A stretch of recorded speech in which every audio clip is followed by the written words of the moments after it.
Тажик тараптын кол салуусунан бул жердеги 2 жыл мурун пайдаланууга берилген достук чек ара заставасы мына ушул өзүңүздөр көргөндөй биринчи, экинчи кабаты жана ошондой эле мунун ичиндеги баардык эмеректердин баардыгы керектүү каражат жарактардын бүт баардыгы ушул жерде өрттөнүп күйүп кеткен. 29 апрель түшкү саат 2:30 чамасы Баткен облусунун Достук айылында достук чек ара тозотуна күтүүсүз кол салуу болгон. Кыргыз чек арачылары күнүмдүк жумушун аткарып жаткан. Тажик тараптан аскер техникалары чек ара бөлүгүнө ок жаадырып, анын кесепетинен өрт чыккан. 14:30 чамасында тажиктер тарабынан биздин нарядка ок атуулар башталды. Ал жерде биз аларга каршы ок атып баштадык. Андан кийин эле булар техникалары менен заставаны уруп баштады.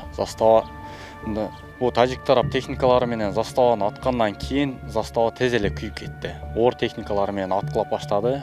Бул жерде заставанын өздүк курамы бар элек. Биз артка кайткан жокпуз. Тажиктерди 1 метр дагы өзүбүздүн аймакка киргизбестен чек араны жакшы коргоп бердик биз. Өздүк курамдын көпчүлүгү коңшу өлкө менен чектеш аймакта болгондуктан өрттү алдын алууга жана керектүү жабдыктарды сыртка чыгарууга мүмкүн болгон эмес. Болгону курал жарактарды гана алып чыгууга үлгүрүшкөн. Жок, заставанын ичинен бир гана курал жарактарды, анан застава башчысынын документтерин гана алып чыкканга жетишти өздүк курам. Бул жерде адам аз эле, андан башка эч кандай документ, буюм, эчтеке алып чыгалганга жетишкен жок. Тажик тараптын кол салуусунда бир гана достук чек ара тозотуна эмес, башка чек ара посторуна да кол салган.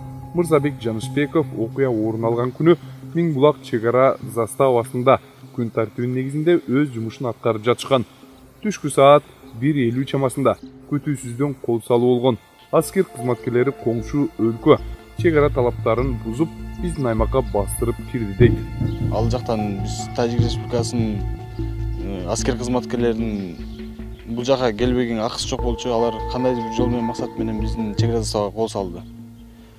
Бул кол салуулар күтүүсүздөн болду. Биз аларга өзүбүздүн колубуздан келген күчүбүз менен туруштук бердик. Эч кандай жаракат алуулар жана кандайдыр бир мындай адам ден соолугуна оор кооптуу келе турган нерселер болгон жок. Болгон эле алар оор техникалары менен бизди заставанын эки жагынан аткылашты. Биз алардын атканына карабастан биз аларга туруштук бере алдык да. Мындай тагыраак айтканда, Тажикстан Республикасынын чек арачылары булар өздөрү эмес, башка күч органдар менен келген да.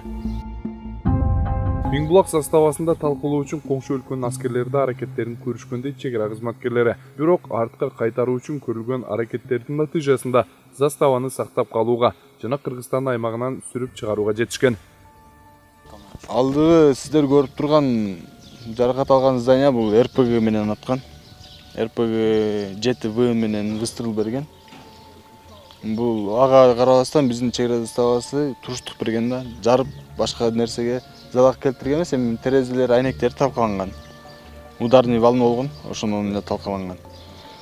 Бул жактан миномет менен атканда чек ара заставасына толук огу жеткен эмес. Алар алыстыкта турганбы же кандайдыр максатта аткан, жеткен эмес доктор. Аслында бул жактан атканда Тажик Республикасы оор техникалары менен Максат айылындагы Максат чек ара постунда талкалаган. Чек ара кызматкерлери абалды курчутуу максатында бир канча убакытка аларга карата ок чыгарган эмес. Коңшу өлкөнүн аскер кызматкерлери оор техникалар менен Максат чек ара постун 4 тарабынан курчоого алганын айтат чек арачылар. Бул жерге кол салуу биринчи оор техникалар менен ок жүргүзгөндөн кийин бул жерге жөө аскерлери келип баштады. Жарандык кызматкерлери менен биргеликте Тажик Республикасынын жарандары менен жана аскер кызматкерлери менен биргеликте бул жака жөө чабуулун башташты. Ошол учурда биз коргонуп ок атуу жүрүүлөр болду бир сыйра. Андан кийин биздин бул жакта жылбашыбызды билип, бу жерде аскер кызматкерлеринин бар экенин билип, оор техникалар кирип баштады. Оор техникалары 4 дана БТР ушул чек ара постунун 4 жагынан кирип келишти. Ошол учурда күйүүчү октор менен атып баштады посту. Ошол учурда биз камдык запастагы экинчи өңүтүүбүзгө жылдык. Эскерте кетсек, 28 апрель күнү башкы суу бөлүштүрүү жайдан чыккан жаңжалдан улам кырдаал курчуп, Тажик тарап Кыргызстанга кол салган. Анын кесепетинен жай тургундарынын 200гө чукул турак жайлары өрттөлүп, чек ара заставаларына да оор техникалар менен чабуул коюп, өрттөшкөн. Тажик тараптын жай тургундарга кол салуусунан 33 жай тургун жана 3 аскер кызматкери ок коочкан. Таткашабдан Адилет Мышанбаев, Нур Ньюс.